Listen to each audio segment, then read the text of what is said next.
Saúde da igreja com a paz do Senhor. Amém. Hoje nós vamos estudar a nossa lição 14. A abertura de 6 selos do livro misterioso. Bem, o que nós vimos até a aula passada? Nós chegamos ao capítulo 5. Qual foi o cenário do qual nós nos despedimos? Lembram? Capítulo 5.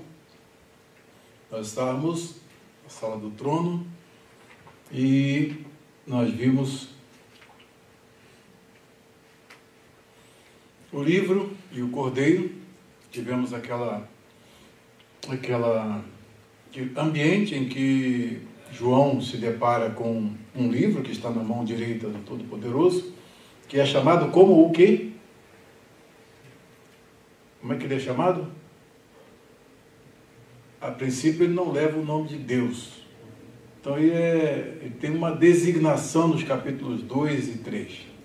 Aliás, no capítulo 4 e 5. Qual é essa designação? O que está sentado no trono, né? E Jesus, o Cordeiro. São as duas personagens. Logo após, nós vimos os 4 querubins que estão ao redor do trono e depois 24 anciãos ao redor do trono. Então, é nesse cenário que nós temos que perceber para onde a narrativa está caminhando. Uma das grandes dificuldades de se entender o livro de Apocalipse é exatamente quando a gente não sabe para onde nós estamos caminhando nessa jornada da narrativa, para onde a narrativa está nos conduzindo. Então, uma das coisas mais importantes que a gente precisa ter em mente é a estrutura do livro. Qual o objetivo, né, de nós determinarmos e delinearmos a estrutura do livro? A estrutura do livro é que vai nos dar um panorama do que é o livro como um todo, e para onde, né, ele vai nos levar, qual é o final da história. Até chegar ao final da história tem todo um enredo, tem todo um caminho. Então, se a gente tem uma noção de como o livro se construiu ao todo, quanto à visão, depois de totalmente registrada, qual é a forma que ela assumiu finalmente. Então, tem uma proposta de estrutura retórica que nós vimos, que ajuda muito, inclusive nós usamos em 2008 na nossa abordagem, que ajuda muito para que você compreenda a estrutura do livro. Pelo menos, né, é uma proposta de estruturação que faz sentido e deriva do texto. Há muitas outras propostas que são feitas para se entender, né, como é que o livro, para onde o livro caminha, de onde vem, para onde vai, quais são as suas fontes e tudo mais. Mas quando nós temos essa visão canônica de que o livro entrou no cânon do jeito que está e foi uma narrativa fiel daquilo que João viu, então, com essa base, nós podemos, então, ter a noção de para onde o livro está caminhando. Esse livro é um livro que tem, como nós vimos, uma bênção, repousa sobre aqueles que o leem, né? Então, ele foi designado originalmente com que objetivo? Para que fosse lido nas congregações, então ele ia ser distribuído nas igrejas, ia ser lido como um todo. Então nós temos que perceber na hora da interpretação o que o leitor estava percebendo com aquela leitura. Hoje os modelos pré-fabricados que tentam interpretar o livro de Apocalipse, eles não surgem de uma análise do texto, eles levam coisas para o texto. Daí temos uma série de ficções aí que estão ganhando até milhões e até enriquecendo gente com coisas que não tem nada a ver com o livro propriamente dito. Então, hoje nós estamos estudando na sequência quando o Cordeiro, ele é achado digno, né, de receber o livro. Por que o Cordeiro é digno de receber o livro, de tomar o livro para poder abrir os seus selos?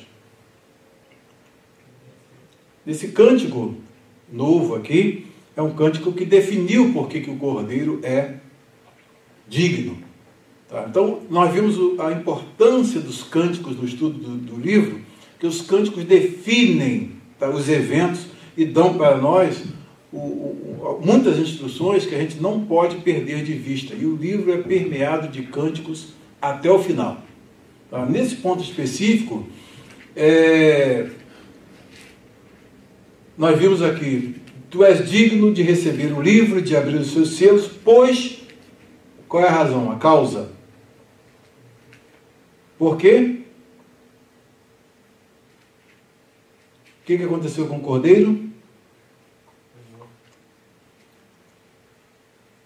Pois foste morto e com teu sangue compraste para Deus gente de toda tribo, língua e povo e nação, e tu os constituíste reino e sacerdotes para o nosso Deus, e eles reinarão sobre a terra.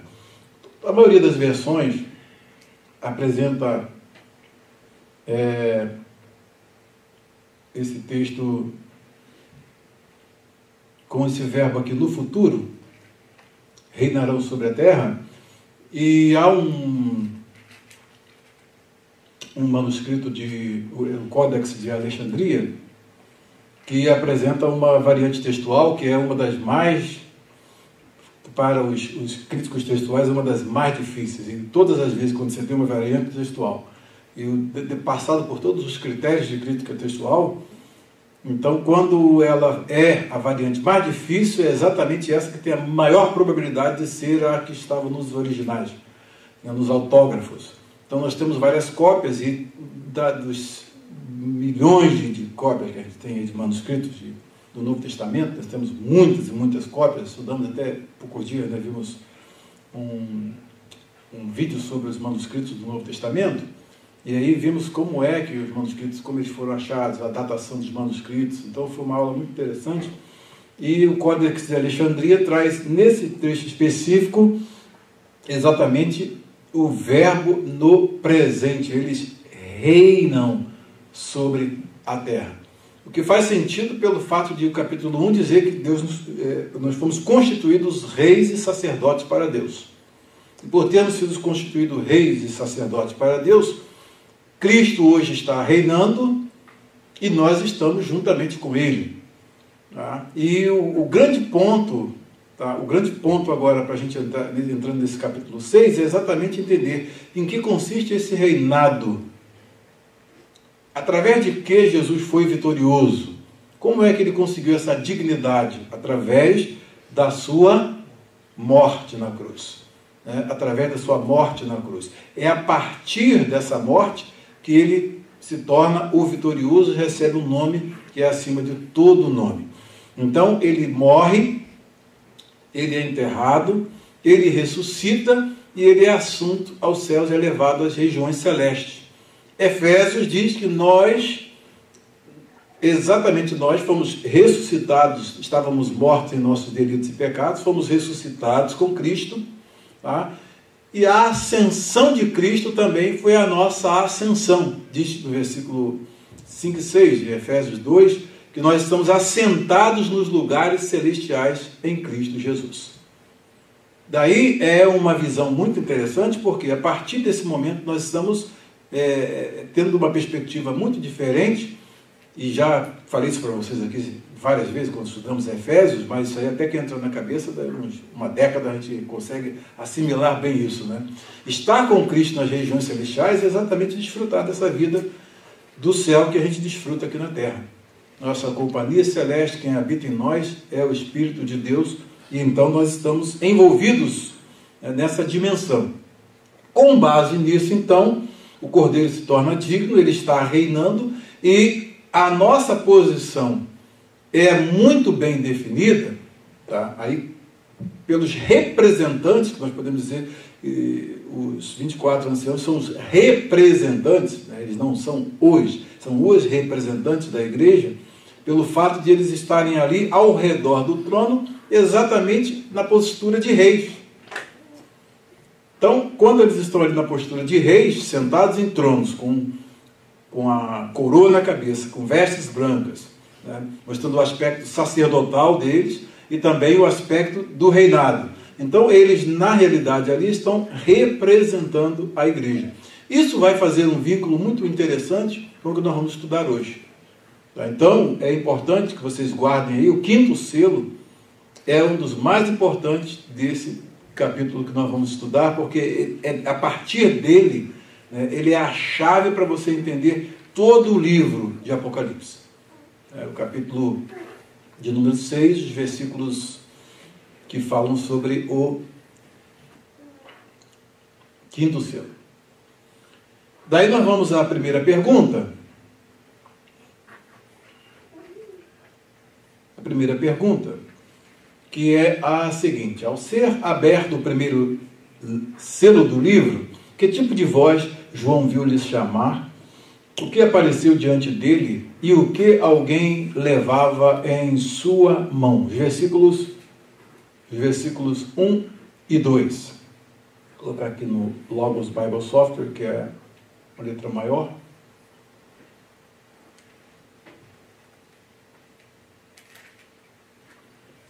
Deixa eu abrir aqui.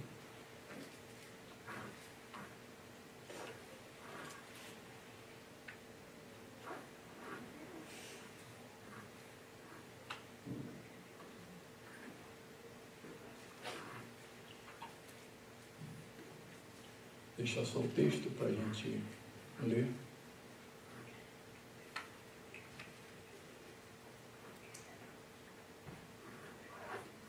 Então nós temos aqui, versículos 1 e 2, e vi quando o Cordeiro abriu um dos 7 selos, e ouvi um dos 4 seres viventes dizendo, como se fosse voz de trovão, vem. Vi então, e eis um cavalo branco, e o seu cavaleiro com um arco, e foi-lhe dada uma coroa, e saiu vencendo e para vencer. Na sexta-feira, nós estávamos estudando esse capítulo com um grupo estudando a Bíblia em classe, também dentro da leitura diária, e várias perguntas foram feitas se esse cavaleiro branco, se ele é o Senhor Jesus, porque ele está aqui montado num cavalo branco e ele tem uma coroa na cabeça e ele saiu vencendo e para vencer. Então, é importante que quando nós estudamos esse livro, tá, principalmente aqui esse capítulo específico, nós vejamos qual é a unidade maior em que se inserem esses versículos.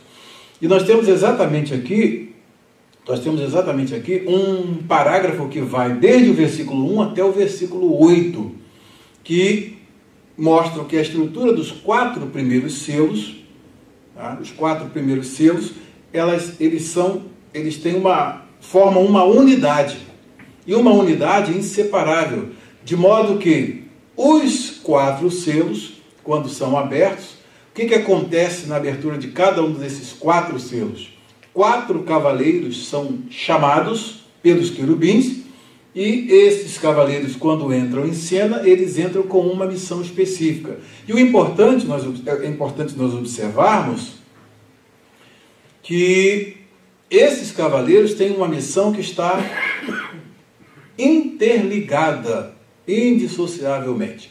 Do primeiro ao quarto, há uma associação entre eles. Inclusive, uma das pinturas mais famosas acerca dos 4 cavaleiros, pinta exatamente esse quadro dos 4 cavaleiros juntos ali, numa missão em que cada um tem uma função específica. Eu botei vários materiais no grupo, falando a respeito desse cavaleiro.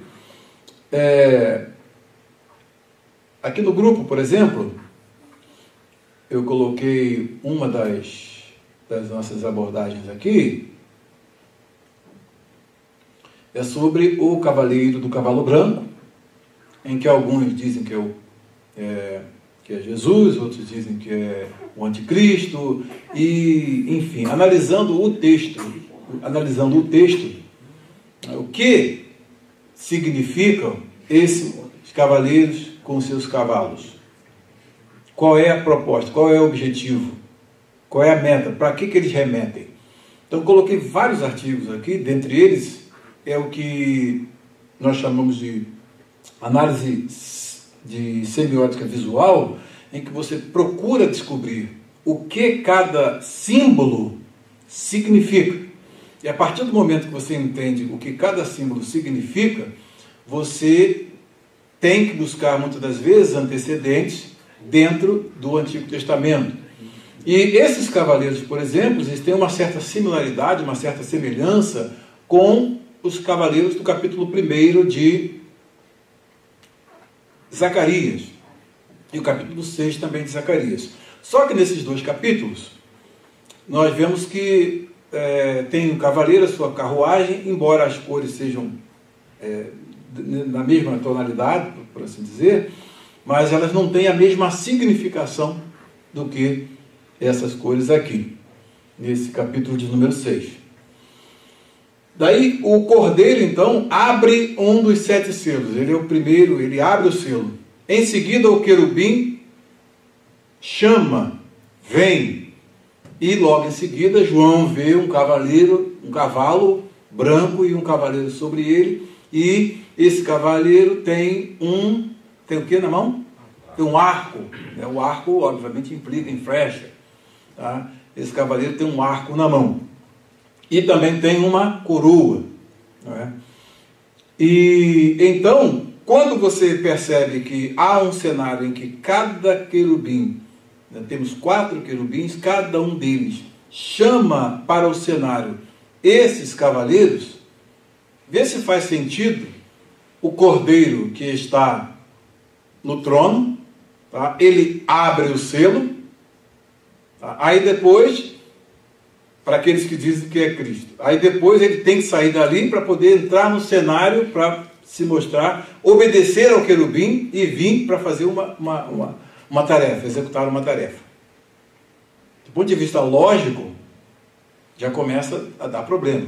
Por quê? Por conta da posição do cordeiro, está muito acima da posição do querubim. Se ele abre o selo, o querubim, a partir dali chama, cada um tem uma ordem, O primeiro chama, o segundo chama, o terceiro chama. E depois ele vai, acho que vai para o camarim, muda a roupa e entra no cenário. Estou fazendo uma figura assim bem, para vocês terem uma ideia. Não faz sentido.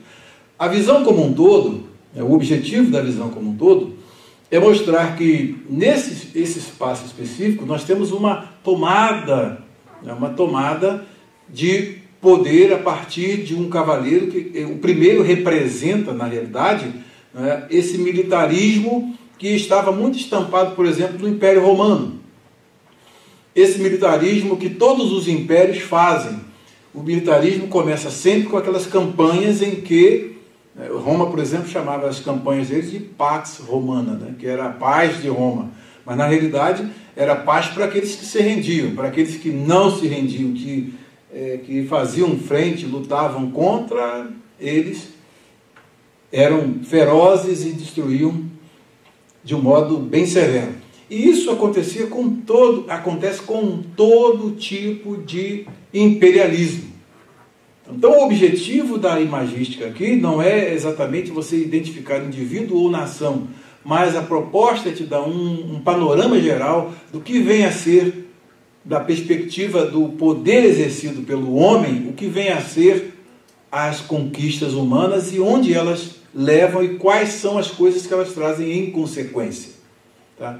Todas as guerras, todas elas, principalmente essas que são imperialistas, sempre resultam em muitas mortes e consequências disso. Basta lembrar de uma guerra bem próxima de nós, embora nenhum de nós aqui viveu nessa época, a Primeira e Segunda Guerra Mundial. Vocês veem como aconteceu de a Alemanha tentar querer a hegemonia do mundo inteiro. Então, nesse conflito morreram muita gente, só judeus morreram lá, 6 milhões. Foi uma guerra sangrenta que todas as nações se envolveram. E então, quando se fala em um cavaleiro que sai com determinação para vencer, nós temos que observar alguns detalhes que pouca gente observa. Primeira coisa é que ele sai com autorização divina e com ordem divina. Então o cordeiro abre o selo, o cordeiro está no controle da situação. O querubim chama e ele vem obedecendo a voz do querubim. Então qualquer incursão militar que aconteça, como estava acontecendo naquela época, de João, porque lembrem-se que isso está primeiramente falando para os seus primeiros leitores. Tá? Então, quando nós temos ali o Império Romano, eles sabiam muito bem o que estava acontecendo e quais eram as consequências das guerras provocadas pela expansão de um império. Eles tinham plena consciência disso. Tá? Então, esse cavaleiro, ele é o primeiro dessa série que vem acompanhado dos outros, e o objetivo é mostrar o que essas incursões militares, e principalmente essas que envolvem incursões internacionais, o que elas trazem como consequência. Daí, nós vemos que o cordeiro no trono abre os selos, e ao fazê-lo, os cavaleiros saem um por um. E é uma ideia estranha fazer do cordeiro um dos cavaleiros. Então já começa a ter uma certa complexidade aí. Se a gente vê, por exemplo, o Evangelho de Mateus, o Evangelho de Marcos, o Evangelho de Lucas, nós temos algumas premonições, algumas predições que Jesus fez a respeito do que aconteceria até o fim dos séculos. Nós vemos que todas as coisas que os cavalos e os seus cavaleiros representam, praticamente todas elas estão dentro daquele discurso escatológico de Jesus. Praticamente todas. Por isso eu fiz um quadro para poder fazer essa mostra, mas no primeiro momento, essas duas hipóteses têm que ser descartadas. A primeira é que ele representa o Cristo, que aí seria totalmente alheio ao que está acontecendo dentro do próprio texto, e a segunda é que ele representa o anticristo. É uma figura que primeiro ela pode ser vista mais à frente, no capítulo 13, por exemplo, mas nesse momento específico da narrativa, não há nenhuma base para a gente poder sustentar que isso venha a representação de Cristo. E também as diferenças entre o cavaleiro que aparece no capítulo 19, montado no cavalo branco, tem diferenças enormes em relação a esse cavaleiro que aqui está no capítulo de número 6. Então, de um modo geral, esse primeiro cavaleiro representa principalmente a guerra. Quando os impérios, e isso é muito significativo, porque eles estão dentro de um império, viver dentro de um império, exatamente ter noção do que isso significa claramente, e a gente sabe que nós estamos caminhando para o final, e o final de todas as coisas vai resultar na tendência imperialista. Estão querendo fazer essa união de todas as nações, lutando a troncos e barrancos para ver se conseguem fazer isso. Eles têm datas para ver se conseguem fazer isso, eles estão lutando, por isso que eles tentam abrir fronteiras, deixar tudo aberto, eles querem bagunçar mesmo a estrutura geopolítica que hoje nós conhecemos, para criar isso.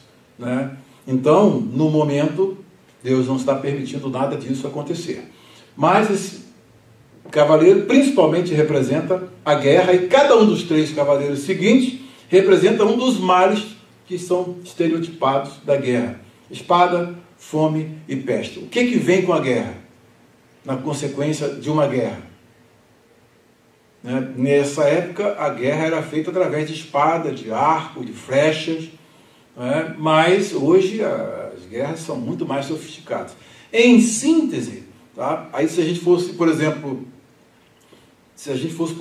aplicar isso simplesmente a uma época, fazer uma aplicação apenas preterista, que só valesse para aquela época, então, e hoje? As guerras que acontecem hoje, como a Primeira Guerra Mundial, a Segunda Guerra Mundial, tem um catálogo enorme de guerras, inclusive o pastor Ricardo colocou um catálogo de guerras, mostrando o número de mortes em cada uma delas, que vem desde o início, desde quando Jesus disse: nós ouvireis de guerras e rumores de guerras, e ao longo da história até o nosso século passado, e este século nós também temos guerras. Então a guerra seria um fator constante, mas Jesus sempre advertiu: ainda não é o fim. Então é importante que a gente não tenha essa aplicação, não tenha essa visão local, individual e nacional, mas isso mostra um panorama bem mais amplo do que aquilo que a gente geralmente, a tendência, né, que todos os intérpretes têm, é uma tentação de querer associar um evento específico, e na realidade esse evento é muito mais amplo e engloba praticamente tudo aquilo que vem acontecendo ao longo de toda a história, até o último evento, que vai também ter guerra, mortes, fomes e tudo que está dentro de um perfil do que vem a ser uma guerra, ali está representado por esses 4 cavaleiros. Então, do ponto de vista interpretativo e estrito, nenhuma das posições de identificação individual ou nacional se sustenta, uma vez que elas seriam completamente estranhas aos primeiros leitores de João, neste momento específico da narrativa da visão, porque a visão estava sendo lida para eles, eles não iam ter, no momento ali, saindo do capítulo 2, entrando no capítulo 3, depois no 4, depois no 5, no capítulo 6, iam ter todas essas coisas que colocam dentro do texto. Os primeiros leitores não teriam esta ideia, com certeza.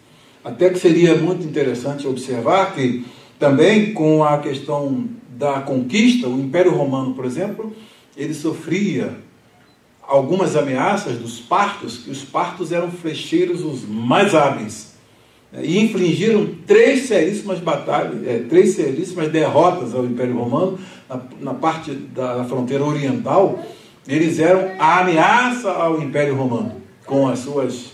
Eles eram peritos de lançar flechas, os cavaleiros andando, né, com o cavalo correndo, atiravam flechas com muita velocidade, com muita capacidade. Ou seja, de um modo geral, o que se quer mostrar é que todos esses impérios que se levantam sempre terá alguém para poder ameaçar e para poder fazer com que esses impérios caiam, até que eles definitivamente vão cair na presença daquele que realmente lá na frente está esperando, montado no seu cavalo branco, não com um arco, mas com uma espada que sai da sua boca. Aí sim, os inimigos serão vencidos lá na frente. Aquele quadro de levante dos inimigos, nós observamos que logo no primeiro capítulo nós temos a morte e o Hades, que se apresentam como inimigos a serem vencidos. No capítulo 6, aqui há uma reiteração desses inimigos, a morte e o Hades. Tá? E mais à frente nós vamos ver como isso vai acontecendo. De eles se levantarem, depois eles caem em ordem inversa. Aqui tem essa gravura aqui, esse quadro que é muito interessante, porque mostra os 4 cavaleiros, tá, numa sequência sem dissociá-los. Tá? Então esse quadro é muito pitoresco. Eu selecionei para todos os posts que eu fiz esse quadro, mostrando o cavalo branco, o cavalo vermelho, o cavalo preto e o cavalo amarelo, que no grego é verde pálido. Né? E ele é bem sintomático aqui para poder representar essa sequência dos cavaleiros. Ok.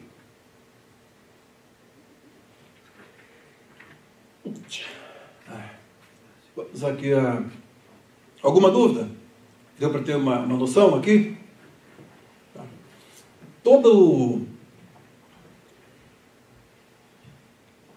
Uma das coisas que me chamou bastante atenção, somente a narrativa desse primeiro selo, é exatamente o modo como esses cavaleiros são chamados. Eles não são aqui chamados de cavaleiros, mas eles recebem a mesma designação daquele que está sentado no trono, né? Catêmenos, então, que está sentado sobre ele, sobre o cavalo. Eles recebem a mesma designação. É interessante mostrar esse contraste. O que está sentado sobre o trono, de fato, ele é o poder absoluto. E quando se apresentam esses cavaleiros, nós vemos que eles se apresentam aqui, o texto, né, chamou o que estava sentado, Rocatêmenos, né, mostrando que também eles são uma espécie de usurpação do poder do que realmente está sentado no trono. Essa nomenclatura persiste ao longo de quase todo o texto. Lá na frente, aí que você vai ver ele sendo chamado de Deus. né? E alguns pontos aqui também são chamados. Mas geralmente, por exemplo, nos 2 capítulos que nós vimos, ele é e o que está sentado no trono, e o que está sentado no trono. E a designação, como vimos na aula passada, é o Catêmenos, é o que está sentado no trono. E agora vem esses cavaleiros, em vez de dizer o cavaleiro, diz o que está sentado sobre ele, o Catêmenos, mostrando que há aqui uma tentativa de poder humano usurpar o poder divino. Tá? Então, coisas que os seres humanos fazem na sua crueldade, na sua ambição, o objetivo dessa visão é mostrar que há uma luta. Só que, na realidade, todos eles entram em cena, todos os impérios que se levantaram, que vão se levantar, né, e têm se levantado ao longo da história, todos eles se levantam porque Deus permite. Eles estão no controle de Deus. Tá? Agora, quando alguém é levantado nessa, por exemplo, Deus levantou Nabucodonosor, né, que foi chamado até de seu servo. Lembra quando nós estudamos Jeremias? Nabucodonosor foi levantado. Então, levantou com uma ferocidade e numa condição de dominador tal que ninguém subsistia. E o povo de Israel queria fazer frente. Deus falou: não adianta não. Vocês se rendam a Nabucodonosor porque ele está como meu servo, está fazendo aquilo que eu quero. Então não adianta lutar contra eles. E se vocês tentarem, eu estarei com os cavalos de Nabucodonosor, eu estarei com os exércitos de Nabucodonosor contra vocês. Percebe? Isso é importante nós observarmos, que quando esses poderes são levantados, eles são levantados com a permissão de Deus, mas Deus está no controle. Essa história que nós estamos estudando de Daniel mostra exatamente isso. E Nabucodonosor, por exemplo, que foi o grande imperador, teve a felicidade de saber que o céu reina, e Deus opera com os exércitos do céu. Deu essa condição para que ele pudesse entender. Já o Belsazar, lá na frente, já acontece totalmente diferente. O tratamento aí é diferenciado. Deus trabalha com ele até levá-lo à compreensão de que o céu reina, inclusive fazendo-o se tornar como que um animal. Quando nós vemos por essa perspectiva, qual o conceito que se estabelece diante dos nossos olhos? O conceito de soberania de Deus. Daí esses cavaleiros que são levantados, essas forças, esses agentes históricos que são levantados para infligir e provocar guerras e mortes e destruição, isso acontece por conta do pecado humano que Deus cobra. Os estudos de Jeremias nos mostraram isso, que até o povo de Deus também sofreu por causa disso. E ao mesmo tempo, tudo acontece sob o controle estrito e absoluto de Deus. Daí eles não são forças cegas que agem ao seu bel prazer. Quando chega um momento em que Deus tem que fazer intervenção, Deus faz. Tá? Exemplos disso nós vimos na vida de Nabucodonosor e na vida de Belsazar. Deus deu o livramento a ele, mostrou para ele, teve paciência com ele e o levou a conhecer o Deus verdadeiro. O outro, quando chegou o momento que Deus disse basta, mostrou a mão na parede, a sentença traçada e pronto, eliminou. A soberania de Deus é que precisa ser vista em todo e qualquer ato que Deus permita na história. Inclusive, isso é importante para a igreja que está ouvindo essa mensagem. Tá? Qual é a importância disso para a igreja que está ouvindo isso? Naquele momento em que estão perseguidos, estão sendo mortos, perdendo casa, perdendo todos os privilégios políticos, socioeconômicos. Qual é a importância para a igreja em ouvir isso que João está trazendo como uma revelação para eles? Hein? É que Deus está no controle. É o Cordeiro que está no controle.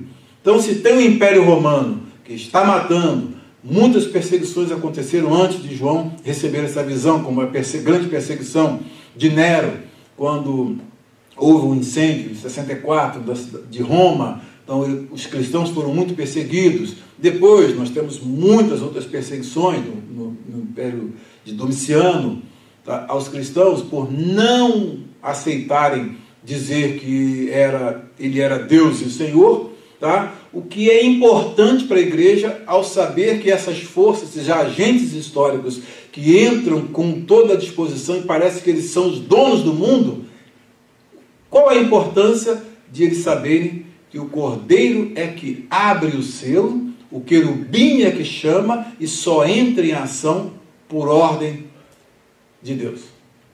É que Deus está no controle de tudo. Tá? Então essa é uma mensagem de conforto. Daí Apocalipse capítulo 6 começa a ser, para quem o analisa de uma forma correta, uma mensagem de conforto para uma igreja que está sendo perseguida, massacrada, maltratada, e muitos estão sendo mortos, perdendo a vida, mas se mantendo fiéis a Deus. Está dando para entender a mensagem, Sérgio, do livro? A proposta do livro é exatamente isso. Por que muita gente, por que esses esqueminhas que eles criaram aí para poder dizer, por exemplo, daqui a pouco Jesus vem, arrebata a igreja e as coisas ruins só vão acontecer, né, com quem ficar aqui?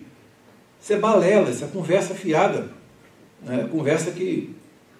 Onde eles acharam base bíblica para isso? Não existe base bíblica para isso. O livro de Apocalipse foi dado para uma igreja que estava perdendo a cabeça, crentes estavam perdendo a vida, mulheres, crianças, moços. Então foi um livro que teve uma mensagem para falar para aquele povo que o Cordeiro está no controle de tudo. E o reino da igreja é através do sofrimento. Uma frase linda que eu li a respeito do que estava acontecendo nesse período foi a seguinte, que o altar, no caso, o lugar onde os carrascos romanos colocavam os cristãos para serem mortos, se transformou num grande altar em que essas vidas estavam sendo oferecidas a Deus. Assim como o Cordeiro foi morto, assim também os seus servos estavam sendo mortos. E esse é o caminho do reinado da igreja no tempo presente. Para assumir o poder absoluto só depois do trono branco. Tá? Então é importante que a gente comece a ver que esses agentes agem em conjunto. Daí a figura, exegeticamente, ela é importantíssima, ela é muito boa porque vê a unidade. É uma coisa chamando a outra e vocês vão ver como é que faz sentido você ter essa visão de todo dos 4 cavaleiros, que nós estamos dando aqui só uma pinceladinha, né? Se você ler lá o número de artigos que a gente passou no grupo lá, dá para ler boas horas.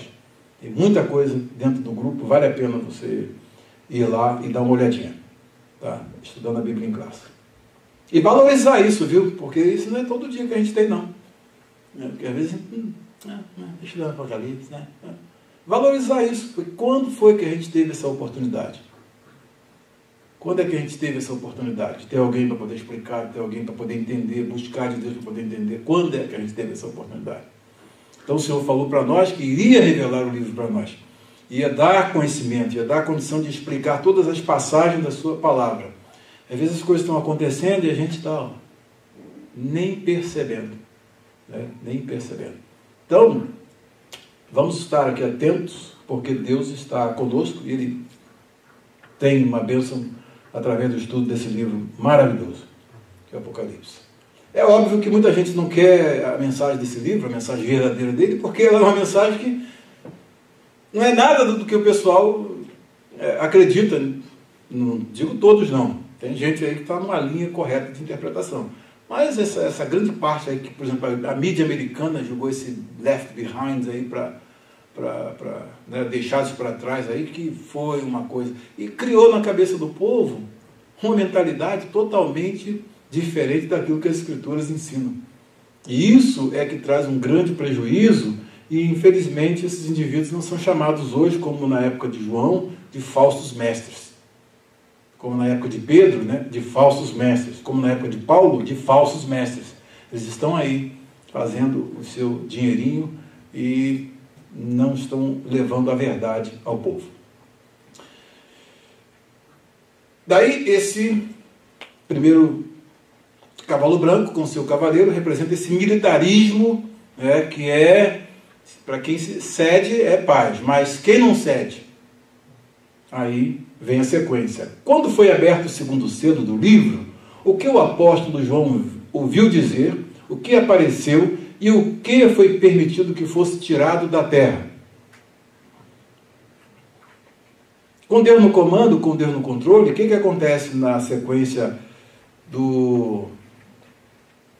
da abertura do selo? Quando abriu o segundo selo, ouvi o segundo ser vivente dizendo, então nós estamos lá diante do trono, o primeiro ser vivente já deu o seu comando, vem. Agora vem o segundo ser vivente e diz, vem. E saiu outro cavalo vermelho, e ao seu cavaleiro foi-lhe dado tirar a paz da terra, para que os homens se matassem uns aos outros. Também lhe foi dada uma grande espada. O que você observa que acontece? Olha só como é que esses cavaleiros são interligados.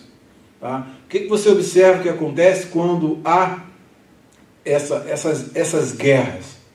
O que são as guerras? Não são nada mais do que isso. Deus tira a paz dos homens e daqui a pouco está todo mundo brigando.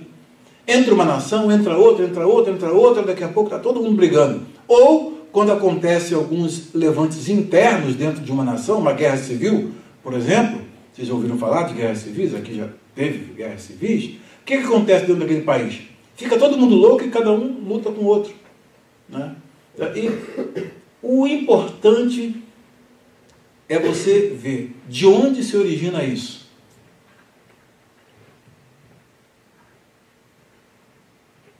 Hein? Quem é que permite isso acontecer?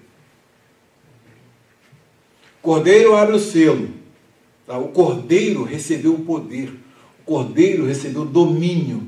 Então a história está no controle do Cordeiro. Por isso que ele morreu, para poder tomar o livro, e agora os destinos do mundo estão nas suas mãos. Convém que ele reine até que coloque todos os seus inimigos por escabelo dos seus pés. Lembra que nós aprendemos isso na Epístola aos Romanos? O que ocorre então? Então, quando esse segundo momento, tá, que é importante que isso aqui é visto como um todo, tá? É a guerra e os estereótipos que vêm da guerra. Tá? Daí, o cavalo vermelho, ele está aqui representando esse momento em que os homens se levantam um contra o outro e há guerras e levantes e as nações, daqui a pouco fica todo mundo doido e atira para lá, atira para cá e mata, guerras, 100 milhões de pessoas mortas. Isso é a guerra. A imagística aqui é exatamente apontando para isso, que vem nessa sequência das conquistas. Quando as conquistas são bem sucedidas, se aceita, por exemplo, na época de Roma, a Pax Romana, tranquilo, tudo em paz. Mas quando não, é a ferro e é a fogo. É a espada, é o arco, é a flecha, que são símbolos daquela época. Tá? Daquela época, é importante dizer que não tem tanque de guerra nessa época, senão João viria outra imagística. Percebe? Deus adaptou a imagística ao que era a guerra e os seus ouvintes iriam entender o que ele estava falando. Você fala naquela época de tanque de guerra e mísseis, que linguagem é essa? Eles não entenderam absolutamente nada. Percebe? Então Deus adapta a visão à imagística dos ouvintes. Tá? Então é muito importante que a gente observe esse detalhe. E esse segundo cavaleiro é exatamente esse. Ele vai e provoca isso. Mas é importante que você não perca a visão, que é o Cordeiro que está abrindo o livro. O livro não está aberto. O livro só vai ser aberto depois do 7º selo. Tá? Então é importante que você tenha essa visão. Tá? Até aí acompanhando direitinho? Tem um artigo que eu coloquei aqui, do Grant Osborne. Muito bom. Depois, se vocês quiserem ler, eu aconselho que leiam. É esse aqui. Eu fiz uma síntese. Esse aqui apresenta uma síntese. E a relação entre os 4 cavaleiros, os 4 cavalos e cavaleiros, tá? E depois um diálogo intertextual entre Apocalipse e os evangelhos sinóticos. O que você vai observar aqui? Quando você tem os 4 cavaleiros, tá? Então eu fiz essa síntese aqui, isso aí não foi na época do mestrado, professor Bosman trouxe alguns autores muito bons, que foi feita uma síntese. Aqui você tem, tá, os 4 cavalos e os seus cavaleiros, a cor do cavalo, branco, o equipamento do cavaleiro, arco e coroa, tá? Ele é o primeiro selo, na abertura do primeiro selo, os versículos, a localização, a missão do cavaleiro, tá? Determinado a conquistar, tá? Por isso que o termo diz, ele vai conquistando e para conquistar. É uma expressão até idiomática, tá? Que é importante, significa que ele está determinado a conquistar, ele foi levantado para conquistar. Então esses conquistadores, quando se levantam, quando na época de Nabucodonosor é levantado, então ele levanta, não tem quem fique na frente. Depois caiu para o Império Medo-Persa, aí Dario Medo, tá? E Ciro, eles se levantaram e derrubaram Babilônia. Depois vem Alexandre Magno, derruba a Medo-Pérsia. Depois vem Roma e derruba o Império Grego. Tá? Então é essa sequência. Isso vai até o final. Tá? Então essa determinação de levantar, quando ele é levantado por Deus com esse objetivo, não tem quem frustre os seus intentos. Tá? Então isso é importante. E qual é a missão? Qual é a interpretação da missão? É o conflito militar internacional.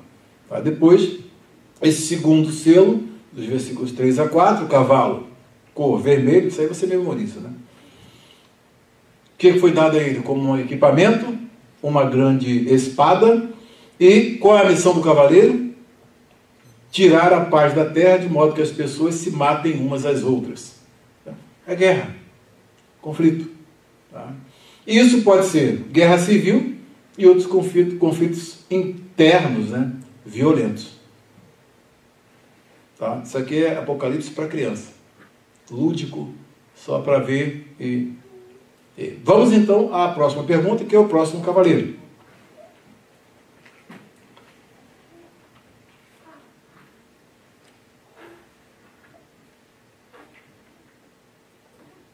O que o apóstolo João viu quando foi aberto o terceiro selo do livro? O que ele ouviu dizendo como fazer compras? E o que ele viu na mão de alguém? Versículos 5 e 6. O que acontece em períodos de guerra? Versículos 5 a 6. Estão acompanhando? Qual é a próxima consequência? Para você ver que o primeiro cavaleiro representa essas conquistas e os outros representam são os estereótipos do que acontece na guerra. Mortandade, agora vem fome. Tá? Por quê? Porque na época da guerra entra todo mundo na batalha.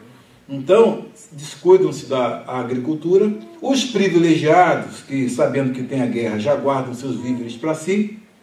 Tá? A casa deles está abastecida. Mas aqueles que vão para a guerra, eles estão totalmente expostos. Né? Estamos pensando no cenário de guerra da antiguidade, tá? Vamos pensar no cenário de guerra da antiguidade. Totalmente expostos e foge do controle dele, por exemplo, ter alimento nessa época difícil de guerra. Porque eles não estão trabalhando e, ao mesmo tempo, toda a alimentação é racionada, porque ela não está sendo... Não tem aquela... Os que deveriam estar no campo, na lavoura, produzindo, estão na guerra.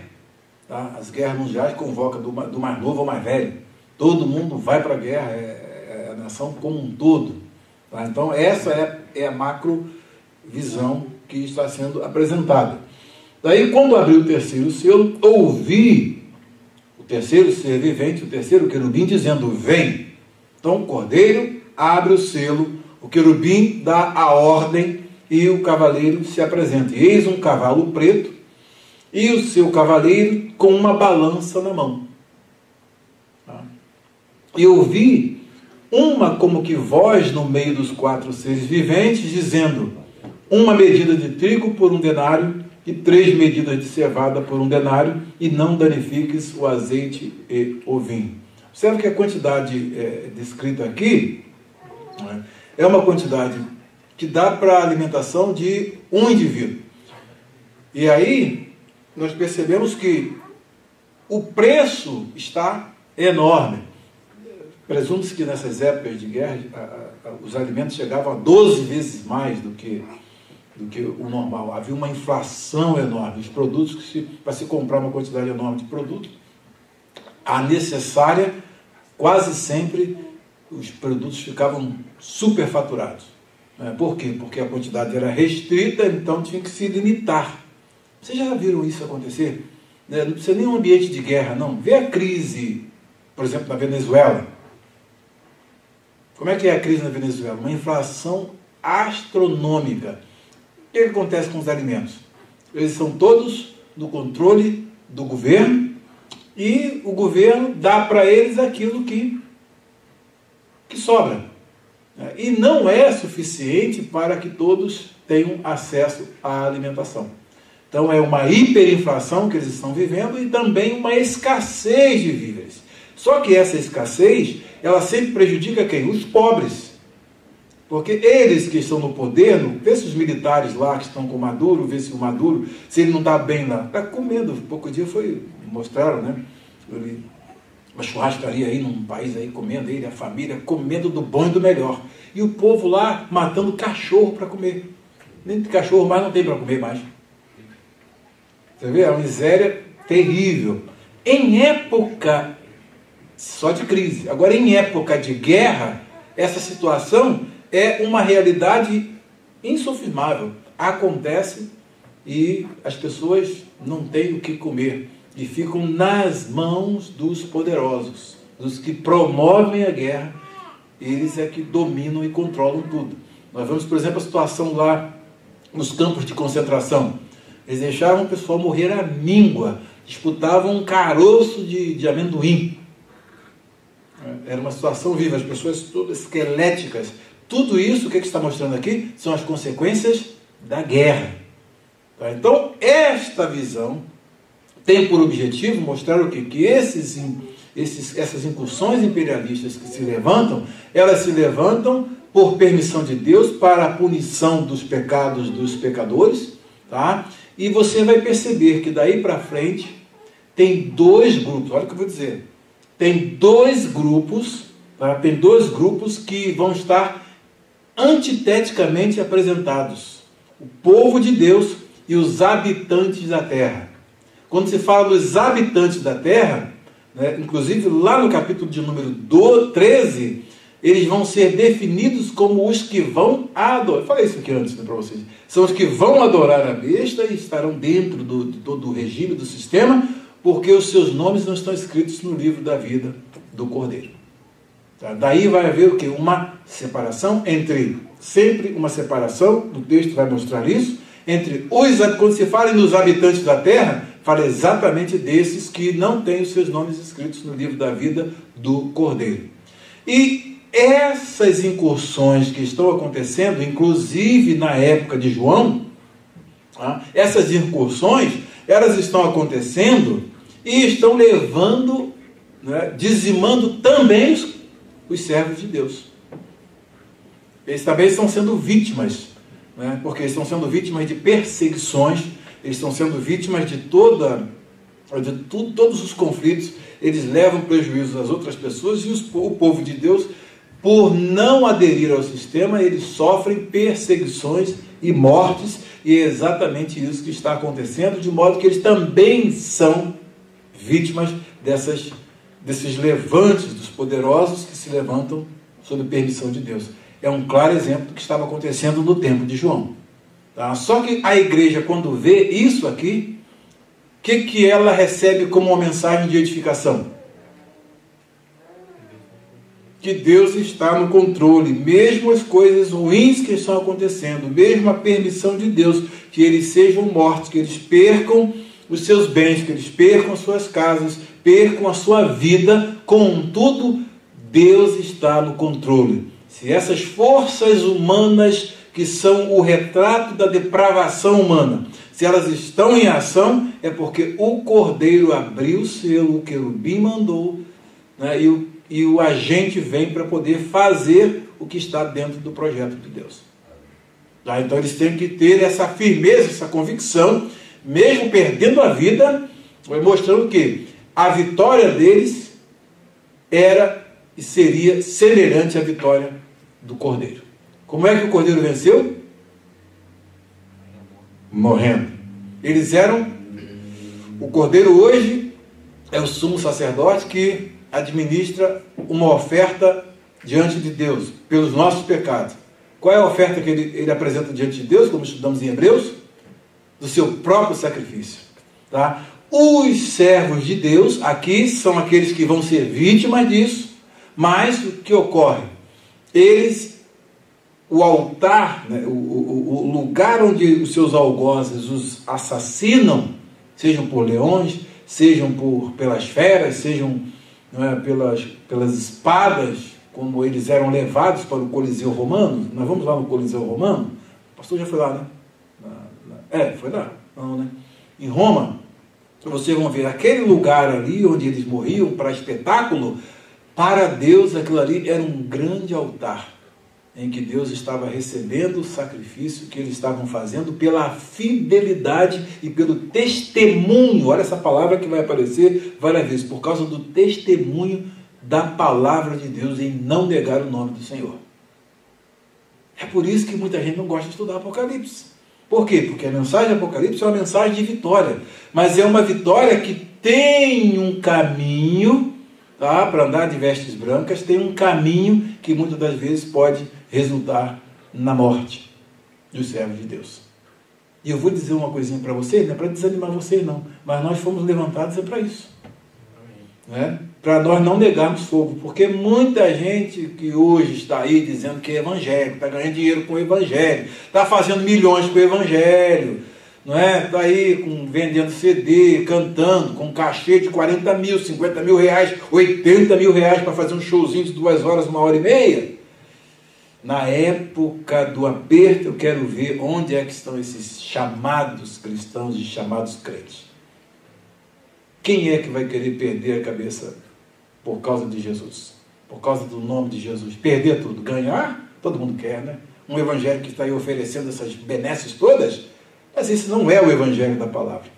Tá? E Apocalipse vem exatamente mostrar esse lado da realidade que muita gente não quer aceitar.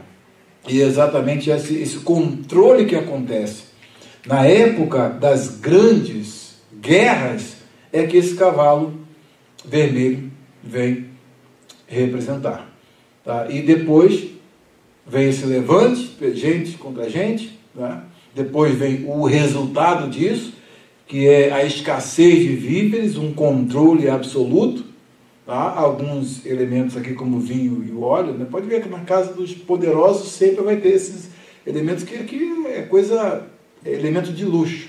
Então, quando se fala em trigo, era o alimento usado no primeiro, era o mais utilizado.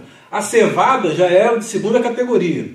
Tá? Ou seja, é como se você tem o arroz e tem o fubá. Né? Então, para eles, o trigo era de primeira categoria. Já a cevada, né, já era de uma categoria bem inferior, mas veio o preço. Uma medida de trigo por 1 denário, 3 medidas de cevada por 1 denário. Só que o valor do trigo era muito maior do que o valor da cevada, e a cevada aqui está bem cara, está 1/3 do valor do trigo. Então, é uma situação muito, mas muito complicada, que vem em decorrência da guerra. Daí surge esse terceiro cavaleiro, o cavaleiro do cavalo preto. Está aqui no...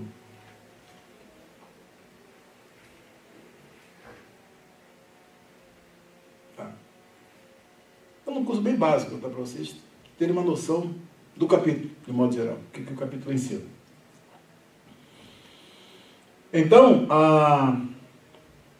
na síntese que a gente fez aqui,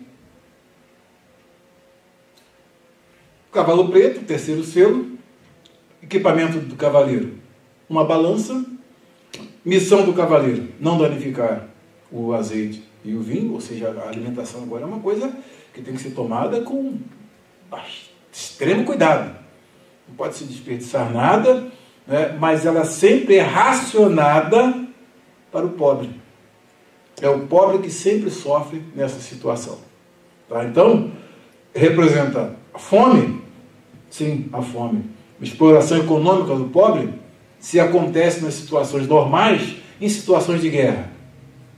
Mais ainda, vocês tem um cenário do Antigo Testamento que dá para refletir isso, quando, por exemplo, houve o cerco de Jerusalém. Lembram? Quando aconteceu o cerco de Jerusalém, o que estava acontecendo lá dentro? A fome, né, chegou de um modo tal que as mulheres estavam fazendo o quê? Negociando. Olha, você tem uma criança, eu tenho uma criança, então vamos assar a sua primeiro e depois a gente come a nossa. Tá? Então aí, vamos fazer isso? Vamos. Aí, lembra do episódio que chegaram lá e comeram uma, depois a outra não quis dar para comer, e aí tiveram que levar o caso ao rei. O rei ficou escandalizado pelo que ele estava vendo. O que é isso? É fome. Então, fome é uma situação de penúria extrema. Nós não conhecemos, por isso que nós não podemos dizer que estou com fome. Nós não conhecemos o que é fome, mas na situação de fome as coisas são exatamente assim. E tudo fica caro, tudo fica superfaturado. Então é o que representa a missão, a interpretação da missão desse cavalo preto.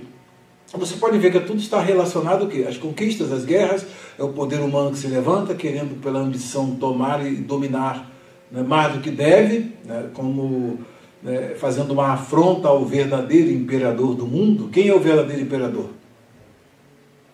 É o Catêmenes que está lá no trono, é o que está assentado no trono. Ele é que é o verdadeiro imperador. Quando surge o império humano, é uma usurpação do poder supremo, do poder de Deus. É uma tentativa de querer dominar aquilo que é de Deus, do Senhor e a terra e a sua plenitude. Quando surgem esses governos, principalmente autoritários e totalitários e querendo dominar tudo, então eles estão fazendo o quê? É uma tentativa é uma afronta ao que está sentado no trono. Por isso que lá na frente nós vamos ver que Deus toma o poder. Ele toma o poder, destruindo os seus adversários, ele toma o poder e estabelece o seu poder. É o que nós lemos no capítulo 2. Os impérios vem um, vem outro, que é aquela grande estátua. De repente vem uma pedra que sem mão, tá? Ela vem, destrói aquela estátua, desmorona toda. E aí Daniel interpreta que Deus vai estabelecer o seu reino, e esse reino não terá fim. Tá? Então, enquanto acontecem esses levantes de impérios, isso acontece por permissão de Deus. E eles acontecem sempre com essa configuração. São as guerras, são as mortes, são as consequências do que vem na guerra. Inflação, exploração, e o pobre sempre que sofre. O quarto cavalo, você observa bem aqui, que lá no início aparece Jesus dizendo que tem o quê? As chaves da morte e do Hades. Ele tem a chave da morte e do Hades. Então, se ele tem a chave da morte e do Hades, quem é que está no controle de quem entra e quem sai? Hein? É o Jesus. Aqui você observa bem que a pergunta 4, que vai evocar exatamente esse cavalo amarelo, diz aqui: qual era a cor do cavalo que João viu ao abrir o quarto selo do livro? Como o cavaleiro se chamava? E quais os males que matariam a humanidade? Versículo 7 a 8 dizem assim: quando o cordeiro abriu o quarto selo, ouviu uma voz do quarto ser vivente dizendo. Então, olha aqui nós temos a unidade, né? Esses 4 cavalos e cavaleiros estão formando uma unidade exatamente porque eles estão em correspondência bionívoca com os 4 seres viventes. Então, aqueles 4 seres viventes, eles convocam esses 4 cavaleiros. Tá? Então, cada um convoca um, até chegar ao quarto. Depois, você vai ver que o estilo do 5º selo e do 6º selo são totalmente diferentes. Tá? Totalmente diferente. Eu vou dar só um detalhe para vocês. E olhei, e eis um cavalo amarelo, no grego também chloros, pode significar um verde pálido. Tá? Daí a pintura aqui, você pode observar que ela é muito sintomática, né? Que ela aparece aqui como um verde pálido,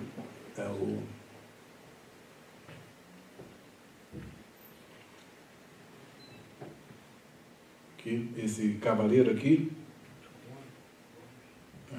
Chloros, mas é amarelo, que é traduzido em cavalo amarelo, né? O objetivo é mostrar, né, essa palidez que o indivíduo, que um morto, né, sem sangue ali, tudo naquela condição de morto, como é que ele fica. Então, a proposta é mostrar. Então, é uma entidade semiótica. O objetivo aqui é retratar uma significação através de cor, cavalo, cavaleiro, os equipamentos deles, tá? Tudo aqui é uma construção semiótica, é uma visão. Aí diz, e o inferno, ou o Hades, que é a melhor tradução, que é a região dos mortos, o estava seguindo, e foi-lhes dada autoridade sobre a quarta parte da terra. Olha o número, tá? Guarda esse número. Quarta parte da terra, para matar a espada pela fome, com a mortandade e por meio das feras da terra. Aqui nós temos um detalhe importante, que quando se mostra o final da coisa, depois que vem o cavalo, vem a conquista. Logo em seguida vem o cavalo vermelho, que representa aquelas guerras internas. O que motiva as guerras? Consequência: fomes, né? Escassez, inflação, tudo na pior situação possível. E no final, qual o resultado dessas grandes guerras? Mortes, né? Em milhões e milhões e milhões, milhares e milhares e milhares. Tá? Aí o quarto cavaleiro está numa sequência exatamente para mostrar o que vem na ponta de tudo isso. Toda essa carnificina, vem a morte, né? E por último o Hades, que é exatamente quem vai colher as almas dos que morrem. Tá? Aqui o Hades é uma representação mais genérica da região dos mortos. Para os leitores de João, eles vão ver que o Hades é aqueles que recebe os mortos. Por isso que depois, lá na frente, você vai ver que até o Hades dá os mortos que nele tinha. Tá? Então é importante saber a cosmovisão dos leitores originais aqui. E em algumas circunstâncias, as pessoas que eram feridas do campo de batalha e eram deixadas por lá, né, algumas mortas, outras semi-mortas, aquele monte de corpo, não dava para eles enterrarem, não. E as feras do campo vinham fazer o quê? As feras vinham fazer o quê? Comiam ainda. A pessoa que estava morta, a pessoa que estava viva ainda, as feras vinham e acabavam de fazer a tragédia toda. Tá? Então, é exatamente esse quadro que é pintado, e o ambiente de guerra é exatamente isso. Tá dando para pegar a sequência?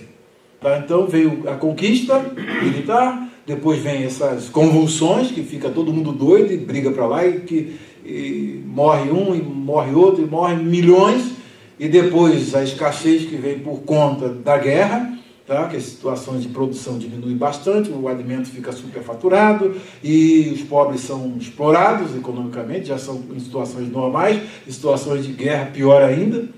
Tá? E por último, essa mortandade geral. Esta é a imagística dos quatro cavaleiros. Essa é a proposta da imagem dos quatro cavaleiros. Tá? Então o objetivo é exatamente este aí. Ok? Até o quarto selo? Então, dá naquele resumo. Aqui um resumo.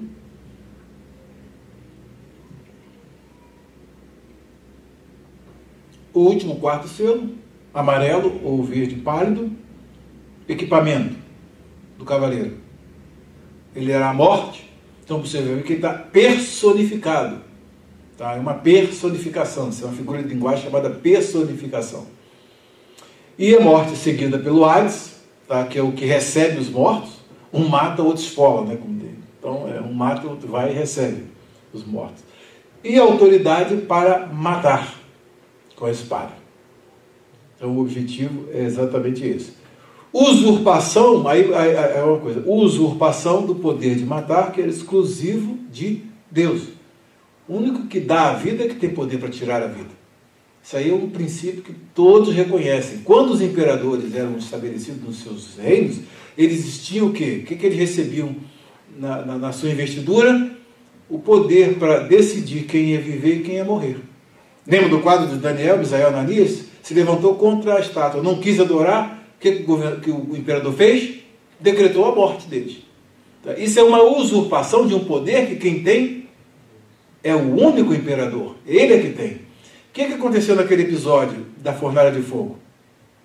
O decreto humano usurpando a autoridade, o poder de matar, foi anulado pelo tribunal celeste. Deu para entender? Deu para pegar? Por quê? Porque o tribunal celeste mostrou ali naquele quadro específico que ele é que decide quem morre e quem não morre. Tá? Isso para nós é muito importante, por quê? Porque hoje, onde está a nossa vida? A nossa vida está escondida com Cristo em Deus. Quem tem as chaves da morte e do Hades é o Senhor Jesus Cristo. Daí não morre ninguém, servo de Deus nenhum, se não for por autorização do que está sentado no trono e do Cordeiro. Essa é uma mensagem que está sendo trazida, e isso é importante para a gente guardar. Então esse é o quadro mais simples que eu pintei, mais simples, não foi detalhes exegéticos, nada disso, mais simples que se tem dos 4 cavaleiros. Tá? Aí o que acontece com o texto? O texto apresenta agora o 5º selo. Observa que ele foge a esse padrão de um querubim chamar um cavalo. Outro querubim chama o outro querubim chama o outro, e o 4º chama o outro, e agora o 5º selo. O que acontece? Olha a diferença, que é a 5ª pergunta. Quem o apóstolo João viu debaixo do altar, quando foi aberto o 5º selo do livro, o que esses seres diziam e o que lhes foi dito que fizessem? Os versículos 9 ao 11, que vão exatamente nos mostrar aqui o 5º selo. Quando ele abriu o 5º selo, ele quem? Cordeiro. Está acompanhando. Vi debaixo do altar, olha um outro elemento que surge na visão. Ele tinha visto o trono, um cordeiro em pé, o sentado no trono, os querubins, tá? Ele viu os 24 anciãos.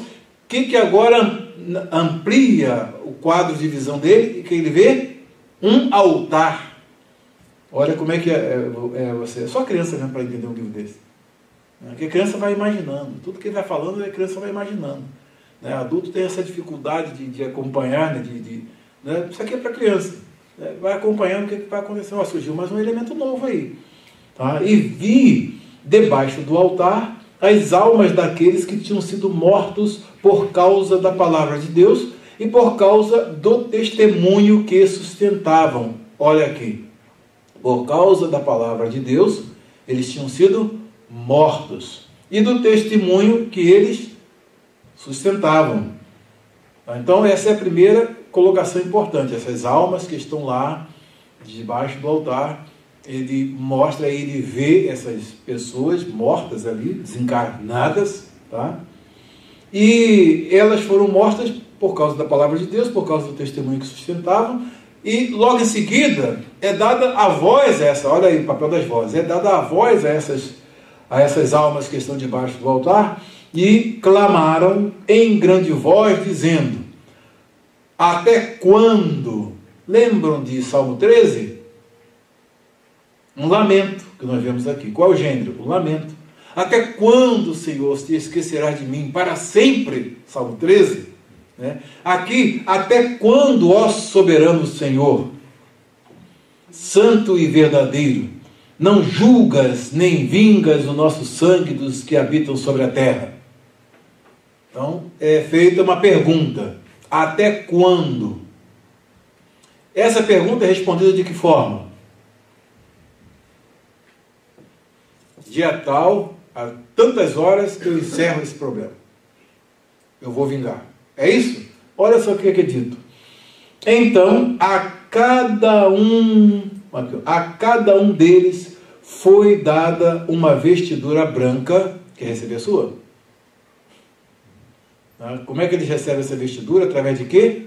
Do sacrifício que eles fizeram pelo amor à palavra e o testemunho que deram. Não negaram o nome do Senhor, morreram, foram vítimas daquela, olha aí, eles também são vítimas desses cavaleiros que estão ali atuando, né, na personificação do que naquela época era o imperador, tá, que matando os crentes e tomando casas, e tomando propriedades, tomando tudo, direitos, caçando direitos, e por fim a vida deles. Tá? E diz aqui, então cada um deles foi dada uma vestidura branca, a cada um deles foi dada uma vestidura branca, e lhes disseram que repousassem ainda por um pouco tempo. Então, relaxa, descansa, espera, tá? Porque tem alguma coisa mais a acontecer. Qual é a boa nova que eles recebem? Até que também se completasse o número dos seus conservos e seus irmãos que iam ser mortos, como igualmente eles foram. Tá? Isso aqui é importante. Então, eles iam ser aqui morte brusca, morte de assassinato. Então, o quinto selo tem uma natureza completamente diferente dos outros selos.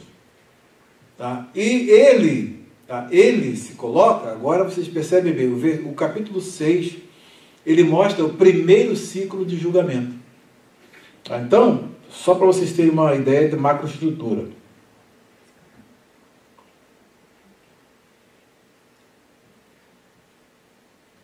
Por isso que aqui a grande parte das pessoas se perde. O que acontece a partir daí? O que você tem aqui, olha? Primeiro ciclo de julgamento, que começa com o capítulo 4, que nós estudamos, que é o aparecimento do trono, depois o rolo, e depois o cordeiro tomando... vai até o capítulo 8, versículo 1, que há um interlúdio aqui.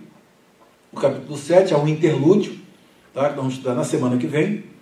Há um interlúdio mostrando os 144 mil e a grande multidão, né, numa identidade e duas perspectivas do mesmo povo de Deus, que seriam selados para poder, quando os juízos viessem, eles estão marcados, nada vai acontecer por acidente. Tá? Então, do capítulo 4.1 até o 8.1 é o primeiro ciclo de julgamento. O que acontece em cada um dos ciclos de julgamento?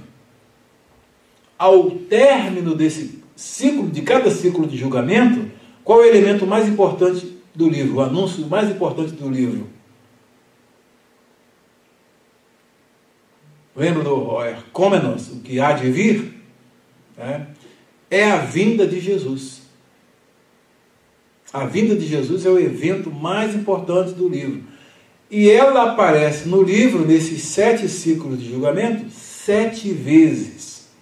Daí você vai ver em cada ciclo de julgamento o quê? A tensão entre o já e o ainda não. Porque quando você vê os acontecimentos, você diz, agora é o fim.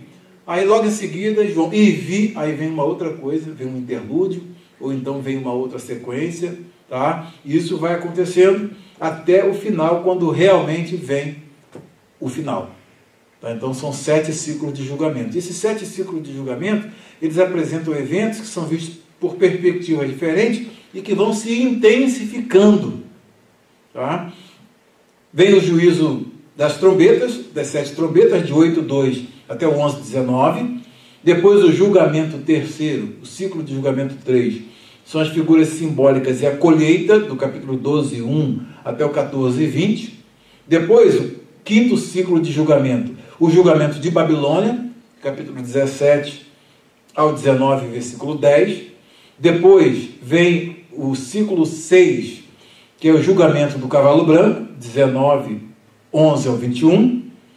E o ciclo 7, que é o julgamento do trono branco, do capítulo 20, versículos 1 ao 21, versículo 8. O 8º ato culminante, Tá? É a Nova Jerusalém, que é de 21:9 até o 22:5. Daí você vai ver a estrutura quiástica da visão. Primeiro, João está na terra. Do capítulo 4:1, ele recebe um comando para fazer o quê? Sobe aqui, ele vai para as regiões celestes, de onde ele passa a ver a história por uma outra perspectiva. Quando chega lá no capítulo 22, versículo 5, aí volta. E eu, João, novamente em Patmos. Então, olha a estrutura que acha.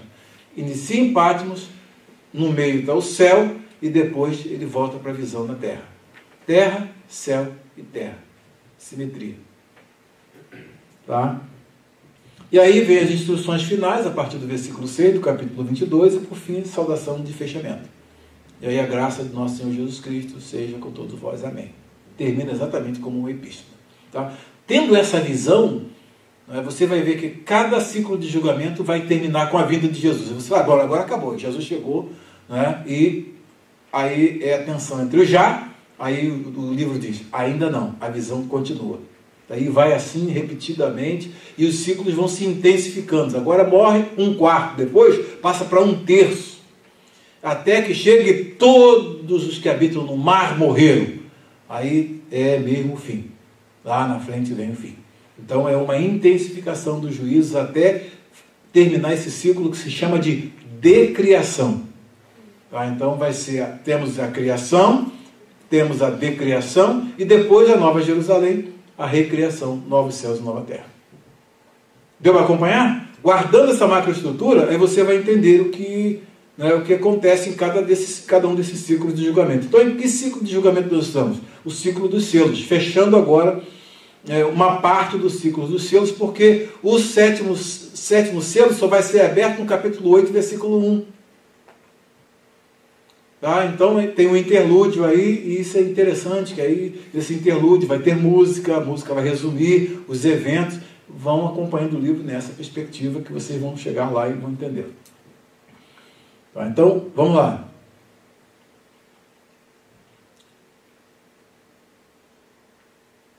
Descansa, porque ainda tem mais gente para morrer.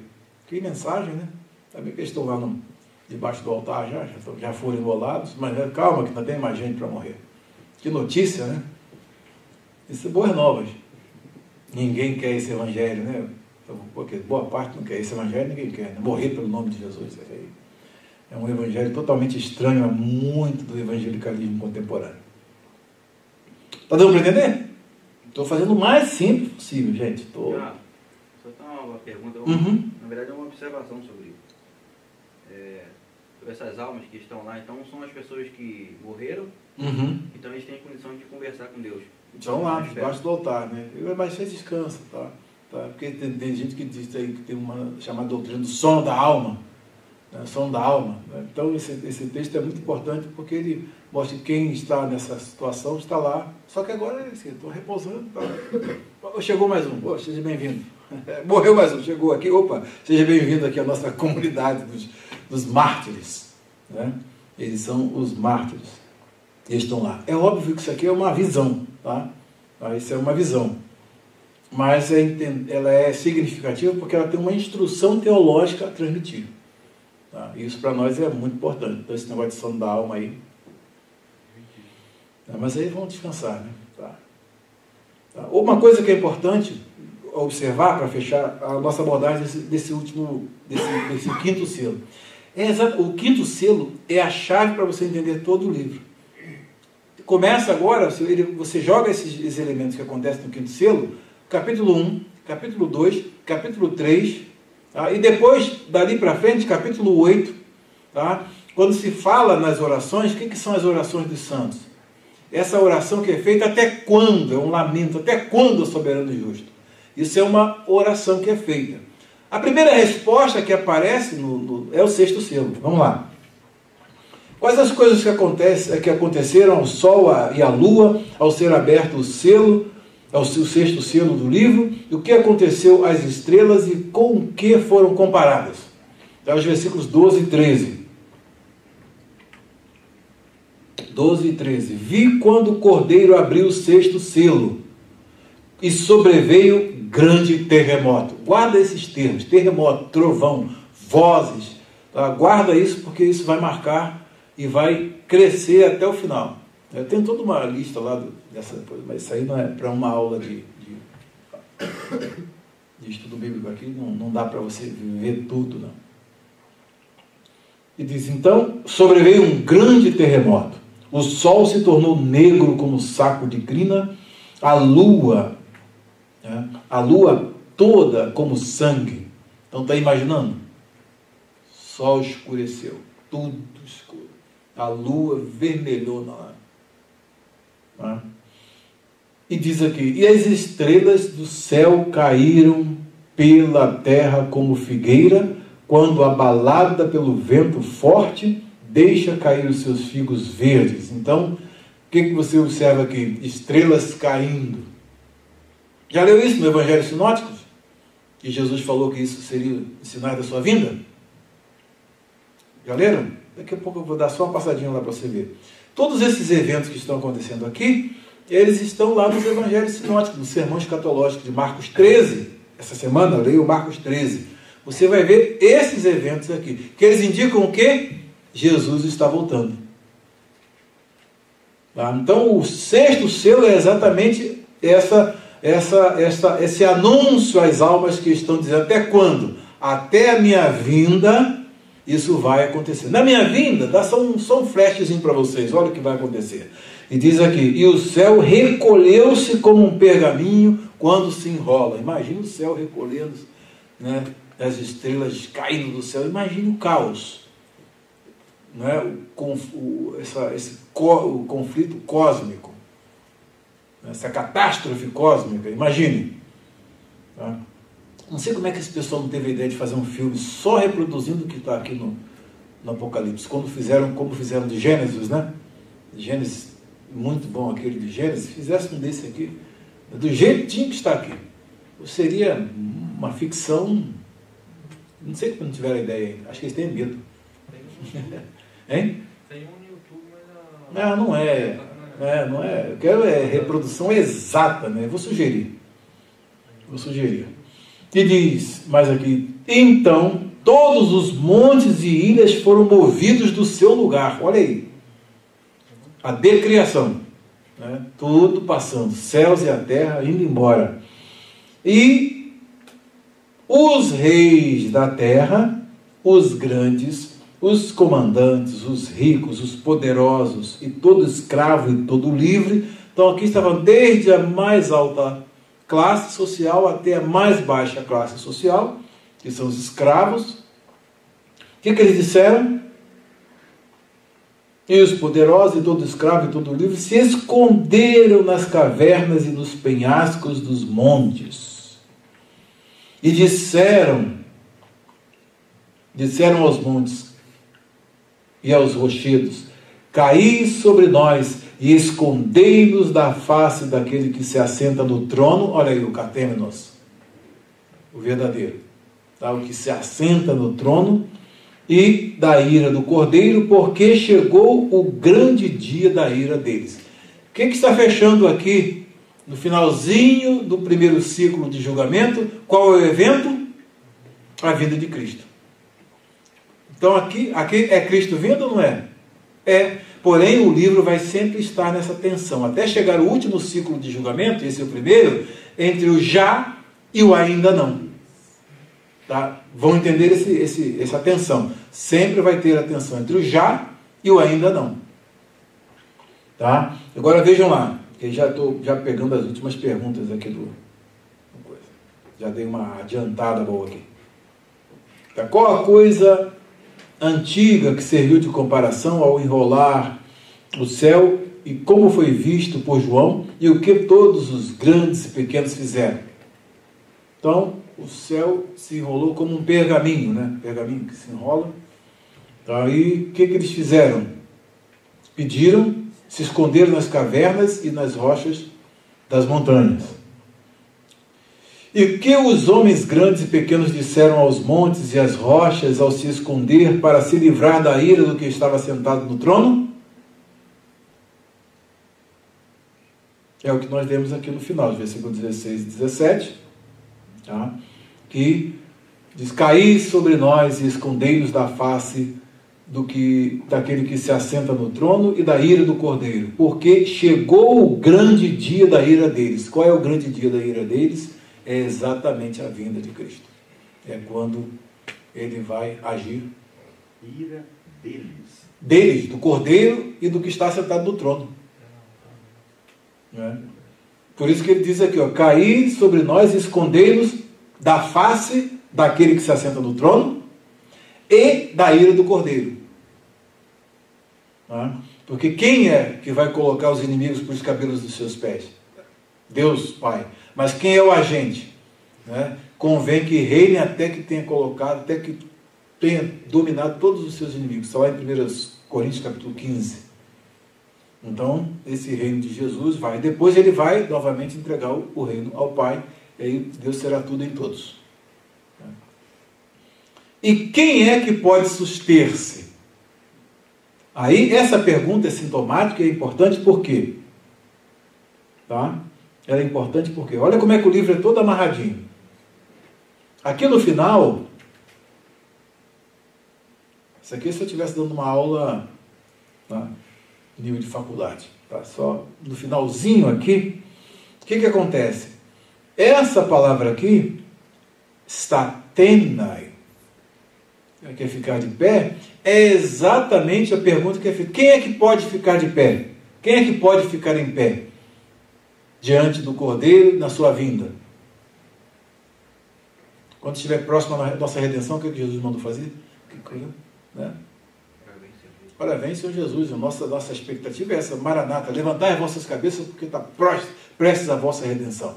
A nossa reação em relação à vinda de Cristo é totalmente diferente da reação dos habitantes da terra, dos mais elevados até os mais inferiores, que estão sem o nome escrito no livro da vida. Tá? Agora, essa pergunta que é feita aqui, quem poderá estar em pé, vai ser respondida no capítulo 7. Mas vai mostrar quem que vai aparecer em pé. Tá? Prestem bastante atenção nesse detalhe, que vocês vão ver aí.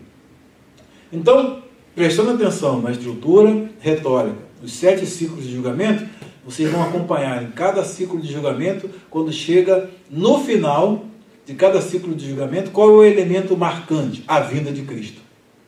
Aí Cristo veio, de novo, 7 vezes, até que realmente chega a vinda final. Então o livro vai se construindo nesse paralelismo progressivo, que é muito importante, até chegar no final. Então, entendendo essa estrutura retórica, você já tem uma boa condição de entender o livro. E a gente encerra aqui, e vocês leiam Marcos, capítulo de número 13, porque em Marcos 13 vai estar exatamente, que em Marcos 13,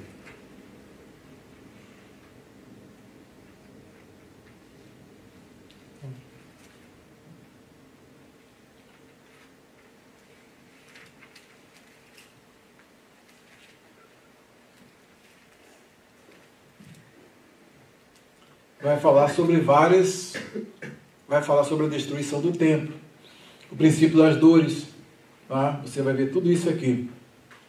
Quando eles perguntam que sinal haverá da tua vinda, quando sucederão, diz-nos quando sucederão essas coisas e que sinal haverá quando todas elas estiverem para cumprir-se. Então Jesus disse, aí começou a dizer, ó, muitos virão em meu nome dizendo, sou eu, aí enganarão a muitos falsos cristos. Quando, porém, ouvirdes falar de guerras e rumores de guerras, não vos assusteis. Quantas guerras nós já ouvimos falar ao longo da história? Então, aquele fluxo do cavalo, ele é intermitente e repetitivo ao longo da história. E tudo que acontece na guerra, os resultados são sempre aqueles, são estereótipos. Esses cavaleiros e seus cavalos são estereótipos do que acontece na guerra. Jesus cita guerras aqui. E diz, é necessário assim acontecer, mas ainda não é o fim. Porque se levantará nação contra nação e reino contra reino. Olha aí, os homens se matando uns aos outros. Tá? E haverá terremotos em vários lugares e também fomes. Olha aí. Tudo que está ali em Apocalipse 6. Tá? E aí vocês vão lendo isso aqui, tá? Traição, perseguição, tudo está aqui no Sermão Escatológico do capítulo 13 de Marcos.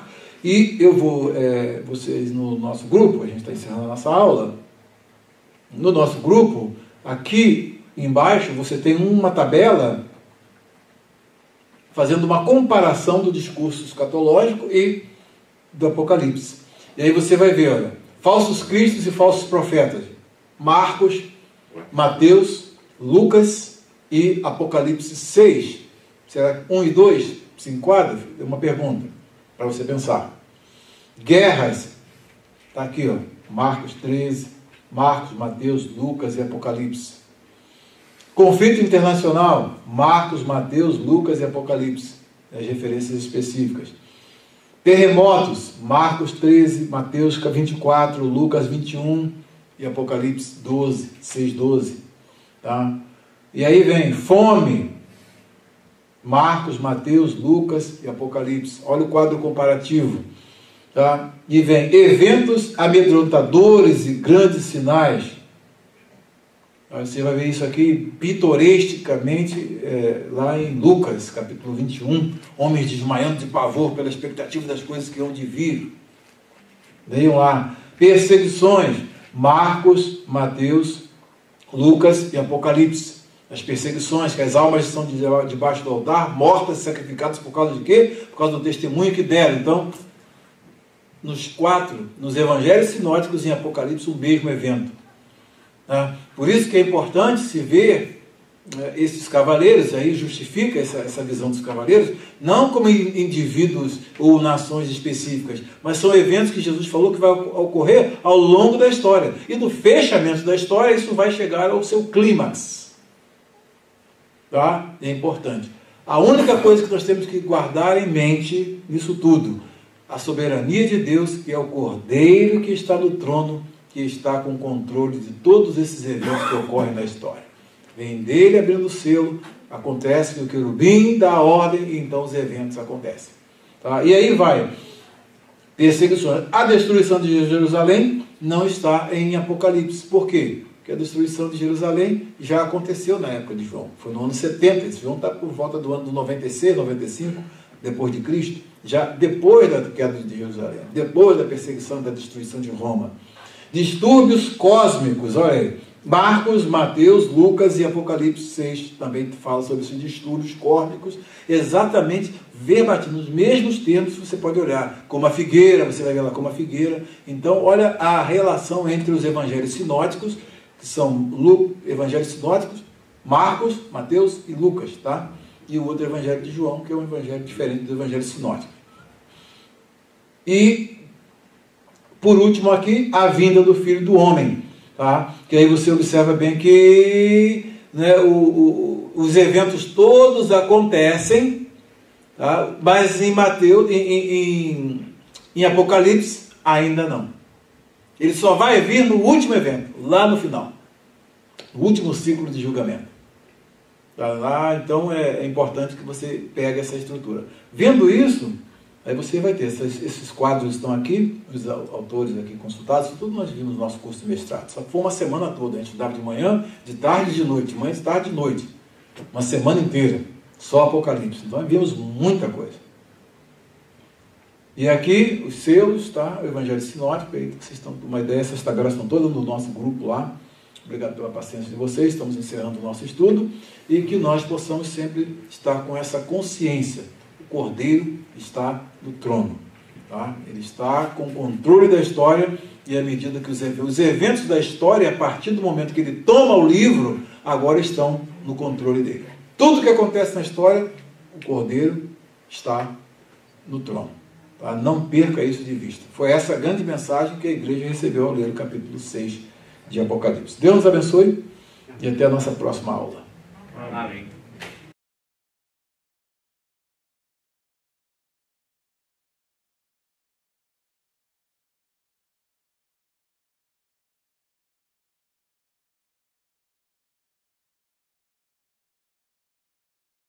Caedan hatte Enoiksen ta arnian mian ekton heptas fragidon, Kai ekusa hinas ekton tesaron zoon legontos, hos phone brontes erhu.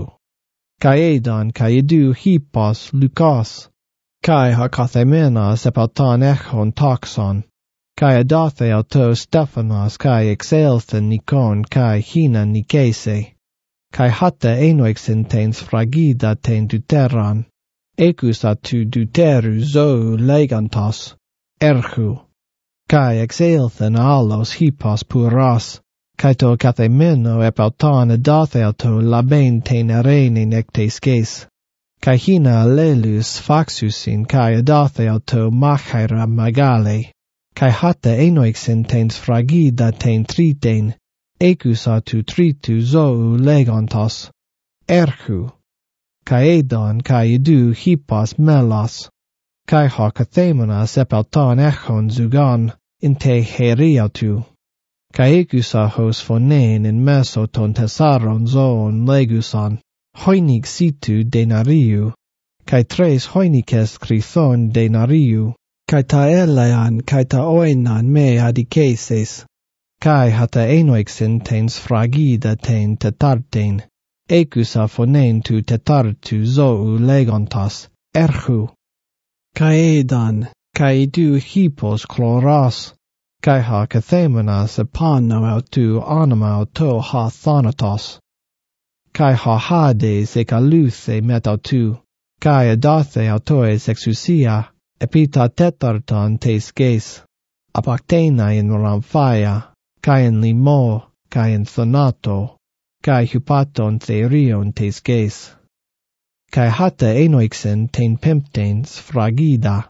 Edan hypacato tu thusiasteriu tas psychas.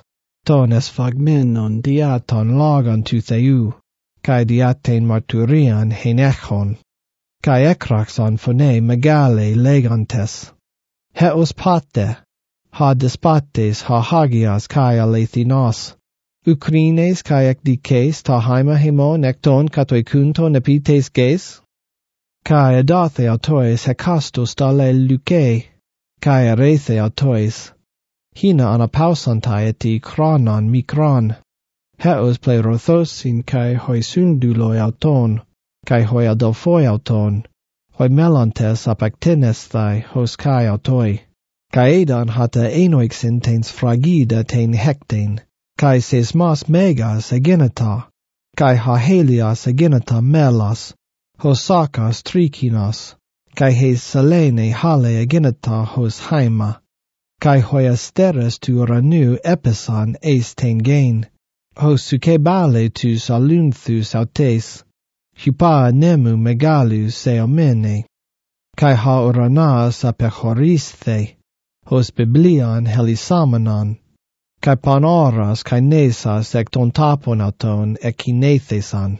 Kai hoi basiles tesges, kai hoi megastanes, kai hoi hiliarchoi, kai hoi plusioi, kai hoi iskuroi, kai pasdulas kai alutheros, ekrypsan heotus estas pelea, kai estas petras ton oreon, kai legusintois oresin, kai tais petrais, pesete ef hemas, kai krypsata hemas apaprasopu tu kathemenu epitu thranu, kai apates orges tu arniu.